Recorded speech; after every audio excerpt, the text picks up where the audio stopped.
U.S. home prices are about to go negative for the first time in 33 consecutive months. We've seen stabilization, but we really haven't seen depreciation, and most people have no idea what is actually happening right now. So let me try to break it down for you a little bit. Mortgage rates are sitting at about 6.25%, a little above 6.25% as of this week, and that is up from below 6 just about 6 to 7 weeks ago. The war in Iran started on February 28th and changed a lot of things overnight. Rates had finally dropped below 6% for the first time in years, and buyers were actually moving and making decisions. We got more things under contract in that first quarter than we had all of the last half of last year. Sellers were listing. There was real momentum building and heading into spring, just like we had all hoped would happen. Then the bombs dropped and the mortgage market panicked, and the Fed is frozen now. They cannot cut rates while inflation is surging. Headline CPI just jumped 0.9% in a single month, and that is the largest monthly increase since June of 2022. So annual inflation is now at 3.3% and climbing. Gas is over $4 a gallon in most places in our nation. And the last time we saw over $4 a gallon gas was when Russia invaded Ukraine. I think that was like 2008-ish. Markets are now pricing in only one rate cut for all of 2026. And on the sales side, the numbers are brutal. Existing home sales hit 3.98 million annualized rate in March of this year. And that is the slowest March we've ever had since the global financial crisis of 2009. NAR just slashed their 2026 forecast from 14% sales growth for 2026 to 4% sales growth now. New home sales are now expected to remain flat for the rest of the year. Builder confidence just fell to 34. Anything below 50 means that builders are pessimistic. 36% of builders are cutting prices right now. 60% are using sales incentives just to get inventory to move off of the neighborhood, right? Old inventory, this is stuff that hasn't sold as of last year. And that is the 13 consecutive month at that level. On the price side, here's what the data actually shows. National home price appreciation is about to go a bit negative. This may not be for every market, but the AEI projects homes will fetch 1% less by the end of this year than they did in January. And they are forecasting another 2% drop in 2027 and 2028. So we're looking at another 2 years of hard real estate markets. We've had 3 so far. 1/3 of all active listings have already cut their prices, and well-priced homes are still selling below 90 days. Overpriced homes are sitting still at 121 days, sometimes selling by then. And that 58-day gap is the entire story of today's market. 22% of sellers are pulling their listings off the market entirely rather than accepting this new reality and the lower pricing strategies. Here are the most important things that sellers and buyers need to understand. This is not one market. This is 2 completely different markets nationwide that are wearing the same name, all in the same country, but it's happening really differently in different places. So 28 of America's 53 largest metros are seeing price declines right now. Every market in Florida is declining. Every market in California is declining. Every market in Texas is declining. Cape Coral, Florida is down 9.6% year over year. And those are markets that were doing really well during COVID years. Austin is down over 20% from its 2022 COVID peak. Meanwhile, markets like Kansas City, Cleveland, they're up 8, 9%, 6%. Pittsburgh's up 6%. Milwaukee's up 5.5%. The Rust Belt is having its best real estate run in decades. The Sun Belt is correcting really hard, and the coasts are quietly setting up for the next big real estate boom. San Francisco, San Jose, and Los Angeles have officially slipped into undervalued territory. The AI boom is about to pour billions of dollars of wealth into those coastal markets.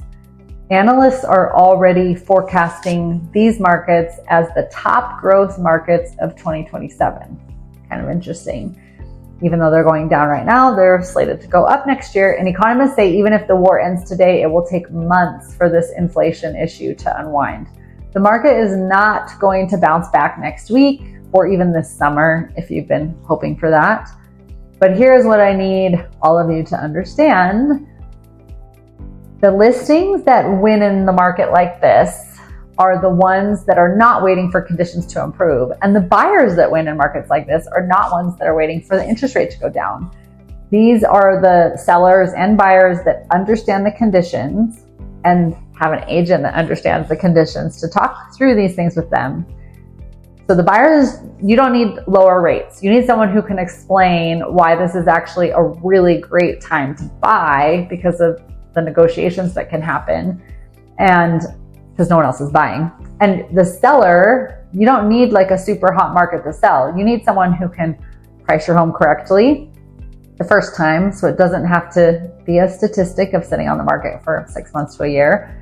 That is my job right now, is to know all of these things that are happening in the economy and the geopolitical climate, explain it clearly to you, show up every single day and get the job done, even in a market that's tough. And it's been that job for the last several years.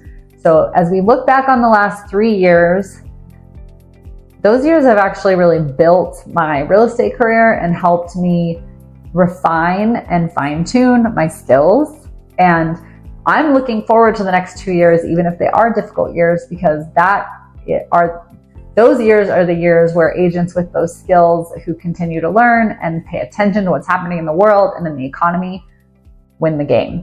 So I'm here to help you with all of that information. Let me know how I can help.